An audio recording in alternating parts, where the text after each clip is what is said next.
શહેર ભાજપ પ્રમુખ કોણ બનશે તેને લઈને અટકળો ચાલી રહી છે। આ અટકળોની વચ્ચે આજકાલમાં જ જાહેરાત થવાની શક્યતા છે।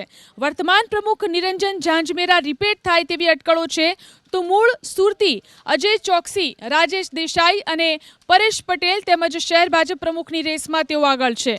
સુરત શહેર ભાજપ પ્રમુખ માટે 71 દાવેદારોએ દાવેદારી કરી છે। વર્તમાન શહેર ભાજપ પ્રમુખ નિરંજન ઝાંઝમેરા ફરી કમાન સંભાળે તેવી પૂરેપૂરી શક્યતા છે। નિરંજન ઝાંઝમેરા CR પાટીલના વિશ્વાસુ અને નજીકના મનાય છે। તેઓ મૂળ સૌરાષ્ટ્રના છે અને ઓબીસી સમાજમાંથી આવે છે।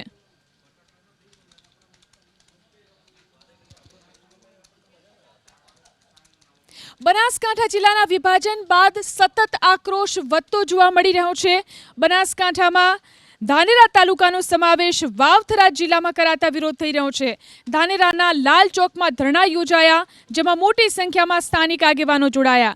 હિત રક્ષક સમિતિએ ચીમકી ઉચ્ચારી કે જો ધાનેરાનો સમાવેશ બનાસકાંઠા જિલ્લામાં નહીં કરાય તો ધાનેરાથી ગાંધીનગર સુધી ટ્રેક્ટર રેલી કાઢીશું અને વિધાનસભાનો ઘેરાવ કરીશું।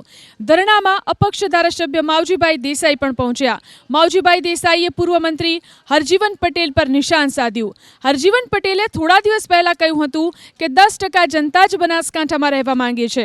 માવજી પટેલે પલટવાર કર્યો કે ધાનેરાની 100% જનતા બનાસકાંઠામાં રહેવા માંગે છે।